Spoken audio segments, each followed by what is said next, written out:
welcome everyone to Tiger Claw Radio. From nothing, there was something. I've got no equipment, I've got no assets, but I do have a show. I've got 3 segments of the Vancast, and I got a file of MP3s from the old 8-Bit Collective. Let's get started. Let's jump right into the ABC.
Sound like if it were on a Game Boy.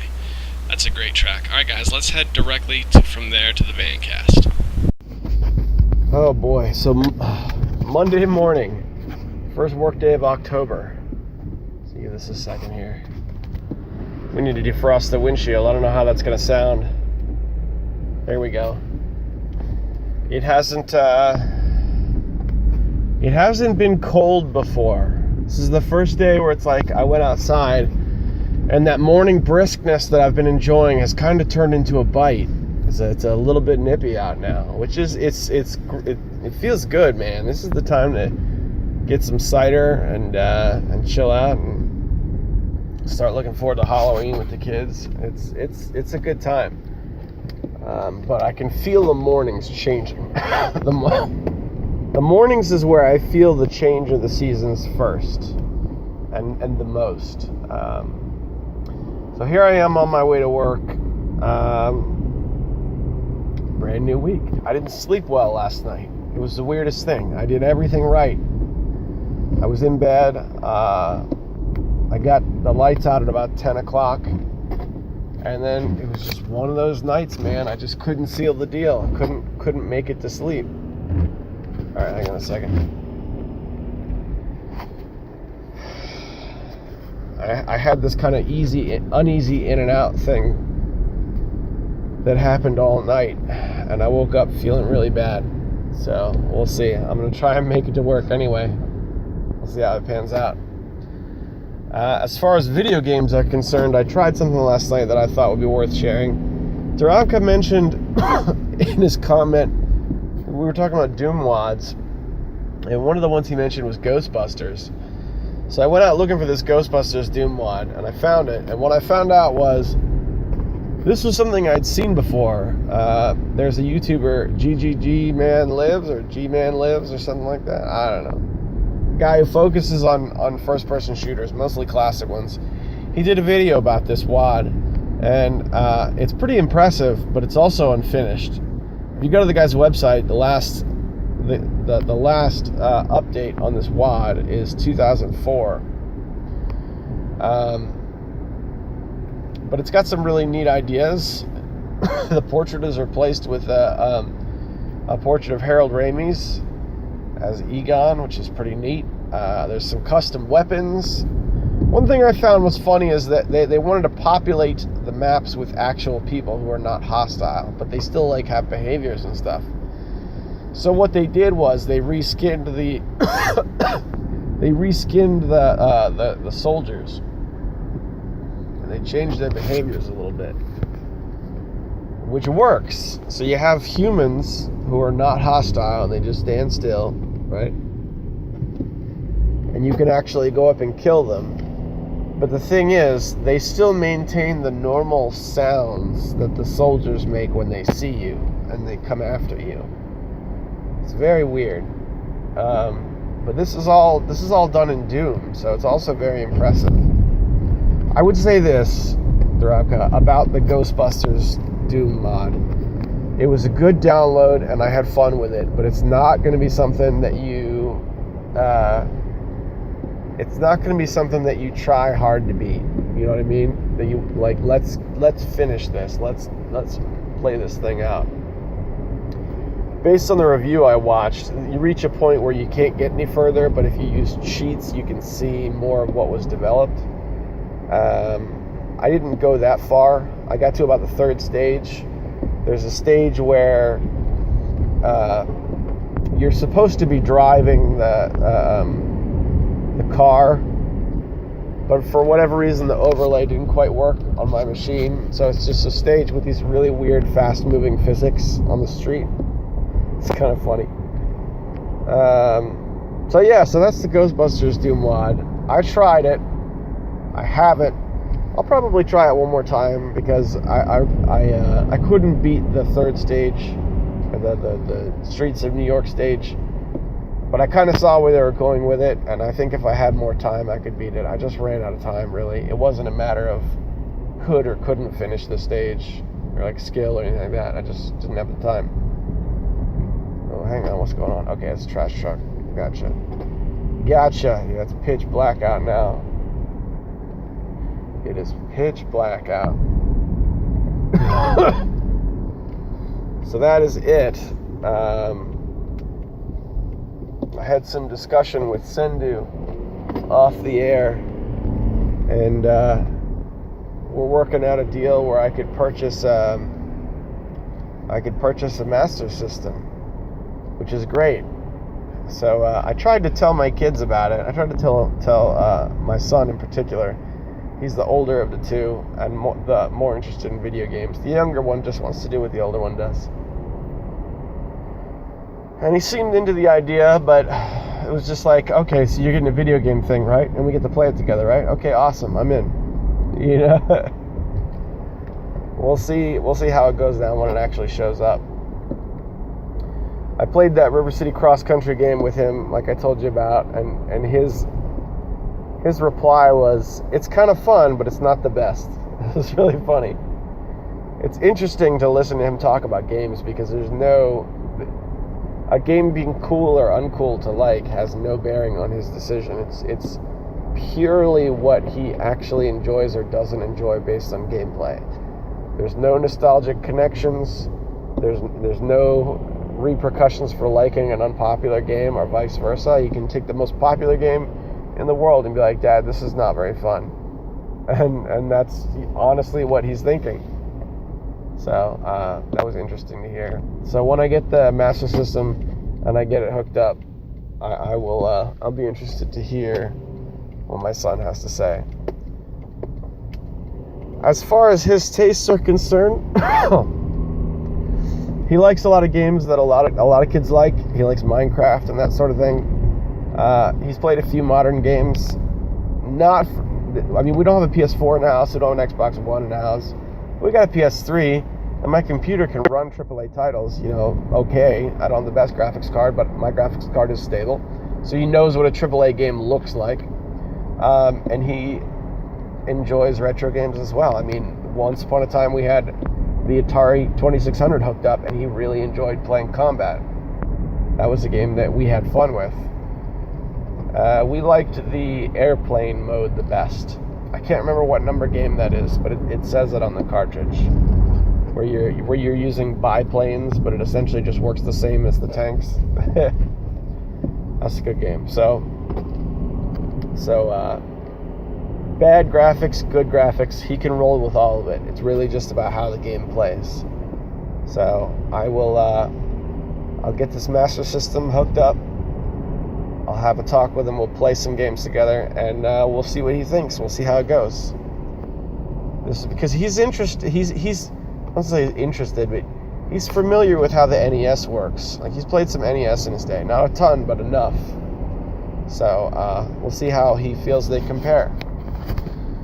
Well, that's it. It's Monday, so I still have. I got a lot of work to do, and hopefully some games to play as well. Let's shoot it back to the comfortable Panzer Studios. I'm far from the comfortable Panzer Studios. This is usually the part where I like to pay tribute to the patrons. I do not have my list of the gentlemen who are supporting the show, so I just want to take some time just to say thanks. Thanks to those of you who have contributed and helped bring this back every single week. Let's hear a track from David Deneen Porter. This is a track from the 8-Bit Collective from a very long time ago.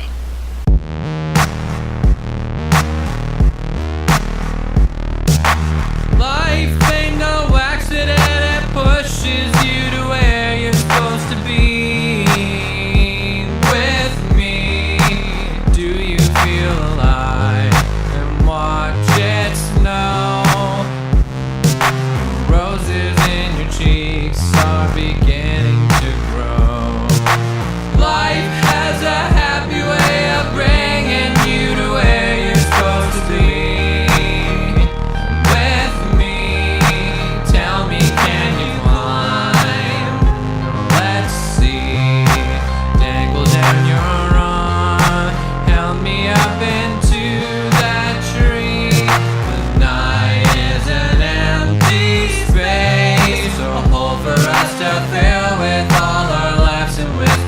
Exhausted feet and branches twisting high is a modern vow, a blank for us to lean against our past disgraces, launch us into better places now.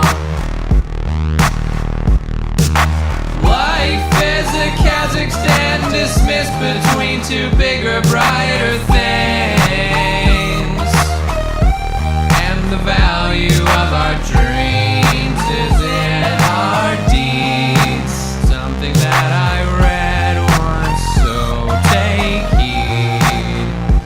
A kiss is an empty vow, a ritual to hide our disappointments under wooden banks and paper thunder. Crash in the empty night. The hand you hold is everything.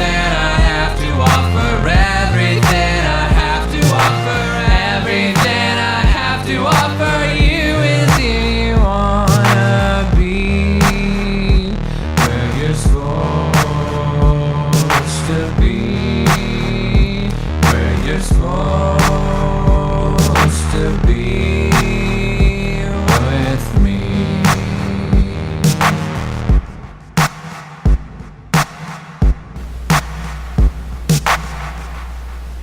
It's a little poppy, but I like it. Let's go back to the Vaincast. Alright. It's Thursday morning. I gotta say, it feels good to be doing this again when I'm feeling better and I can talk and it's just a better situation. I'm getting ready to drive to work. Very carefully pulling out of my residence here. Hang on one second. Let me just turn on that thingy to defrost the windshield. All right. We definitely have some windshield fogging action going on here on Tiger Claw Radio. This should be 204, I guess. Jeez Louise. So it came in the mail, guys. Last night, the Master System that I bought from Sendu came in the mail, and I got up early this morning at about a little before 5:30, and I filmed the opening. And guys, let me tell you, this thing is gorgeous. What's funny is when it was on the way, right? When I had already paid and he mailed it, and we kind of shook hands over the internet, so to speak. While it was coming in the mail, I was thinking the whole time, do I still want things like this? Am I over the original hardware thing? Right? I'm a pretty hardcore PC gamer these days. I don't really buy new consoles, right? It's computing that really interests me. Do I still want to chase down any hardware anymore? I don't get them very often, right? I got a nice big collection, but that's because it's spanned over several decades getting it all together. And then it showed up in the mail, and I opened it this morning, and I took a look at it, and I was like, oh yeah, original hardware. Oh yeah, the appeal is still there. It's still there. It was an awesome moment in video gaming history for me personally, opening this thing up and just figuring it out, really, because there's a lot about the Master System that I didn't know. Now, I didn't get the chance to actually fire it up because it was just before work. I pretty much just opened it, filmed it, dumped the footage on my computer, and had to get ready for work and go. But yeah, I didn't know about that there's like a card slot as well as a cartridge slot. I had no idea. So that's pretty sweet. The controllers use the same port. I guess I should have figured that out from Sendu's emails, but I didn't know that either. That's pretty wild, actually.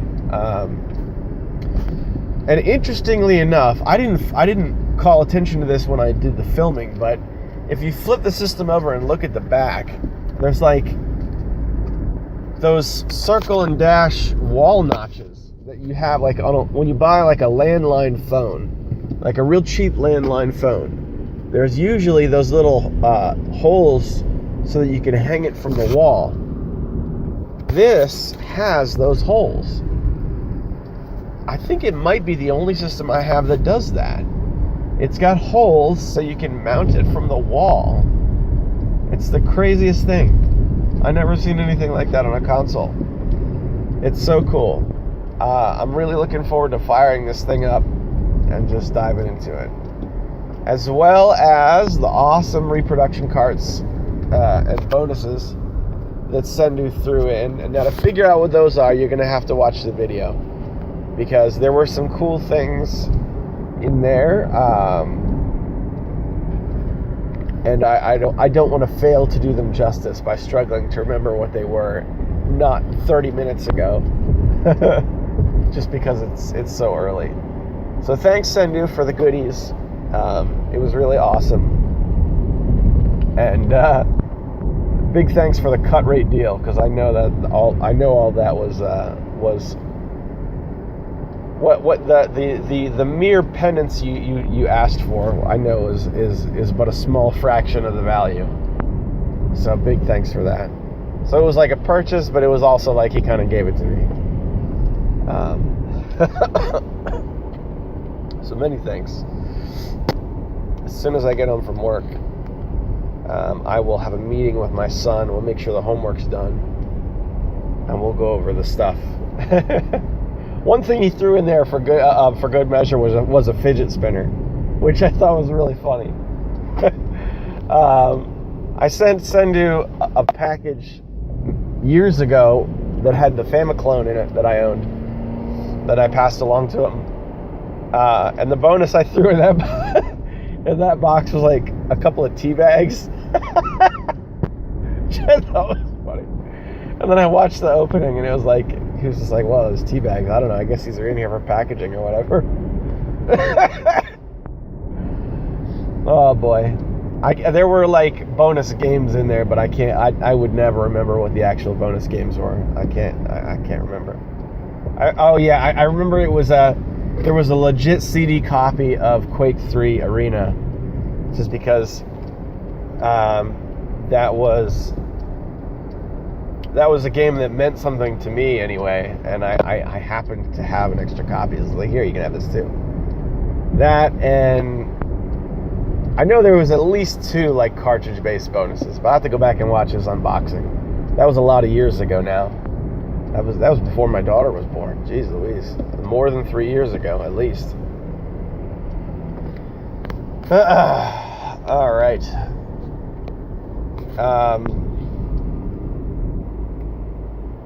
Give me a second here. Give me a second for drive time. The 4-way stop. Okay, got to pay attention to the 4-way stop. This guy, then that guy, then me. All right, you. Hang on. Then you. Then is me. Oh, this is the day of everybody driving with their brights on. All right, so my windshield is defogged. Let's turn that off so that I don't bake and get really hot. Sun's just starting to peek up over the horizon. It's still dark outside, but it's got that one strip of like fire just above the tree line, which is pretty sweet. The sky looks really dope right now. Man, great October morning. Feeling good, man. I had a couple of things to go over on the Steam front. Yes, the River City Ransom games, right? River City Ransom being an old favorite of mine on the NES. When I got a hold of the Famicom and started collecting Famicom games, I got a hold of some of the other Technos Japan games. So like River City Ransom was like part of a series of games on the Famicom. We've gone over this a couple of times. Got a hold of a cross-country game, played it on the Famicom, had a good time with it.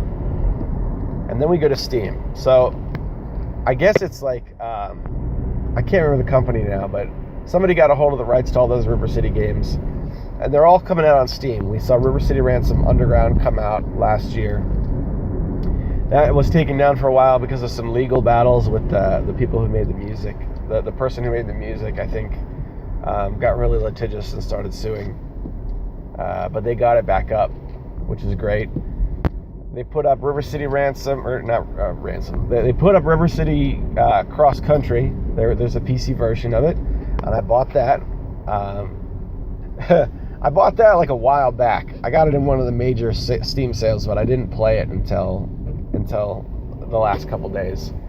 So I got really interested in that River City Ransom cross-country game on the Famicom, not realizing that like I had it all along, like an HD version on Steam. Silly enough. And then they put out another game called, what did they term? They gave it River City.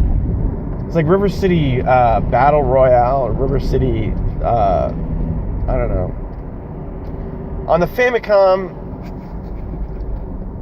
it was like, at least in the ROM scene, it was called Ricky Cuneo, which is basically, I mean, I've talked about this game every single time the Famicom comes up. This game comes up. It was a 4-player brawler game focusing on the Technos Japan chibi-style guys that show up in the River City Ransom games. Great game on the Famicom. They released a Steam version. I got it yesterday.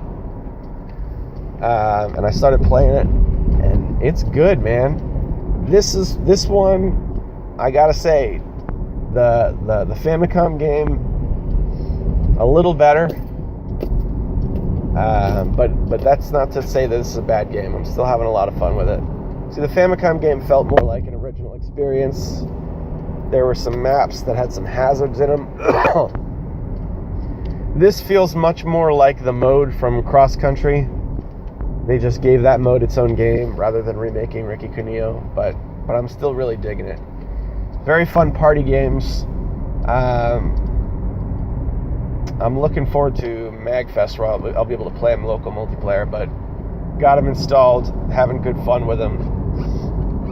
For what it's worth, I believe they're Linux enabled. So if you get, they have native Linux versions. So if you buy the Atari box, you should be able to play the River City Ransom games from Steam on them, or on it. So we'll see. About the Atari box, man, I started looking up, I just looked up Atari box on YouTube. I wanted to see what the other coverage, what the coverage was like of this thing. I watched some videos from the usual suspects, and it was kind of sad, because everybody was dumping all over this thing. Come on. $250 to $300 for an open platform console, and we don't know a single game that's going to come out for it. Come on now. Come on, Atari. You're breaking my heart here. Well, alright. We are 11 minutes in. Is what, Thursday today? Thursday. Tomorrow night, I'll sit down and record the, I'll sit down and record some, the fail bag.